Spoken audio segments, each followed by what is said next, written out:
Indonesia memiliki banyak sekali keragaman budaya, seperti suku adatnya yang masih dipercayai oleh sebagian masyarakat, salah satunya yaitu di Sulawesi Selatan, tepatnya di Toraja. Suku Toraja dikenal memiliki kebudayaan yang sangat beragam dan unik. Salah satunya yaitu upacara adat Rambu Solo atau Aluk Rambu Solo, suatu ritual pemakaman. Penduduk asli suku Toraja yang disebar di Provinsi Sulawesi Selatan memiliki populasi sekitar 1 juta jiwa. Tanah Toraja yang eksotis menjadikan tempat ini sebagai salah satu wisata populer. Dari berbagai budaya Toraja, upacara adat menjadi suatu hal yang tidak bisa dilepaskan dari suku ini. Hal ini terjadi karena sebagian besar masyarakat Toraja masih menganut tradisi peninggalan leluhur. Salah satu tradisi yang masih dipegang teguh adalah upacara adat Rambu Solo atau disebut Aluk Rambu Solo. Aluk adalah adat kepercayaan, nilai-nilai adat, aturan, atau ritual tradisional ketat yang sudah ditentukan nenek moyang. Upacara adat Rambu Solo adalah upacara adat pemakaman sebagai bentuk penghormatan terakhir kepada seseorang yang sudah meninggal. Masyarakat Toraja memandang kematian sebagai perpindahan orang dari dunia ke tempat alam roh untuk peristirahatan. Maka, untuk pencapaian tujuan itu, mayat harus diperlakukan dengan baik oleh keluarga yang ditinggalkan. Bagi suku Toraja, orang yang sudah meninggal dikatakan telah benar-benar meninggal ketika seluruh kebutuhan prosesi upacara Rambu Solo telah terpenuhi. Jika belum, orang meninggal akan diperlakukan layaknya orang sakit, sehingga masih harus disediakan minuman, makanan, dan dibaringkan di tempat tidur.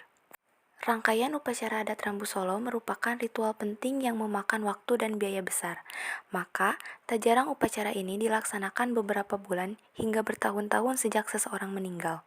Biaya upacara adat Rambu Solo yang tinggi disebabkan oleh penyembelihan kerbau, babi, dan lamanya prosesi upacara. Upacara ini memang dibuat meriah, serta ada babi dan kerbau untuk dibagikan ke penduduk sekitar. Bentuk upacara adat Rambu Solo dilakukan sesuai kedudukan atau strata sosial masyarakat.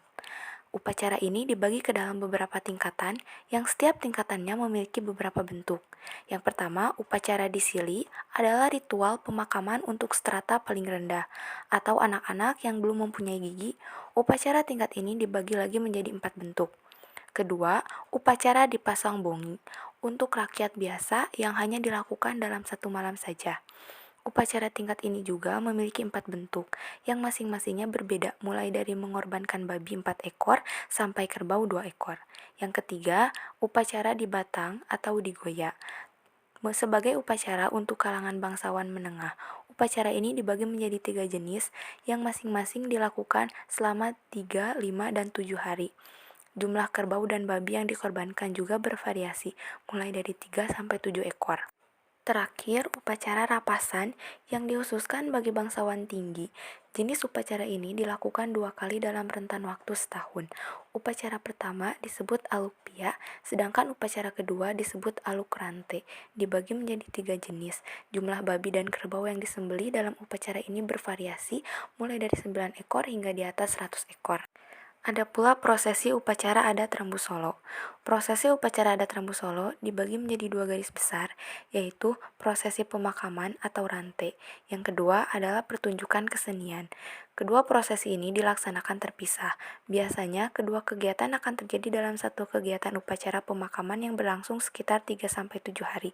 Prosesi pemakaman atau rante terjadi di lapangan di tengah kompleks rumah adat Tongkono. Prosesi rante terdiri dari beberapa bagian. Pertama, ma'tudan, ma'balun, yaitu proses saat jenazah dibungkus menggunakan kain kafan oleh petugas khusus yang disebut tok mebalun atau tok makayo. Kedua, maroto, yaitu proses pembuahan atau menghias peti jenazah dengan menggunakan benang emas dan benang perak. Yang ketiga, popengkalo alang atau proses penurunan jenazah ke dalam lumbung untuk disemayamkan. Dan yang terakhir, mak palao atau mak pasanglo, yaitu proses pengantaran jenazah dari area rumah Tengkonan ke kompleks pemakaman yang disebut lakian. Masyarakat Toraja juga meyakini bahwa jika upacara adat Rambu Solo tidak diadakan, akan berdampak pada orang yang ditinggalkan berupa kemalangan. Oleh sebab itu, upacara ini masih terus dilakukan oleh masyarakat Toraja hingga sampai sekarang. Dan bagi kalian yang masih bingung atau sedang mencari-cari perguruan tinggi. Untuk itu, segera daftarkan diri kalian di Universitas Surya Kencana Cianjur yang sudah memiliki 5 fakultas yang terdiri dari 12 program studi pada jenjang strata 1 dan 2 prodi jenjang magister atau S2. Ada pula fakultas atau prodi di Universitas Surya Kencana, ada Fakultas Hukum, Fakultas Keguruan dan Ilmu Pendidikan, Fakultas Sains Terapan, Fakultas Teknik, Fakultas Ekonomi dan Bisnis Islam, dan yang terakhir ada program Pasca Sarjana. Mungkin cukup sekian video mengenai hukum adat dari saya. Mohon maaf bila ada kesalahan. Wassalamualaikum warahmatullahi wabarakatuh.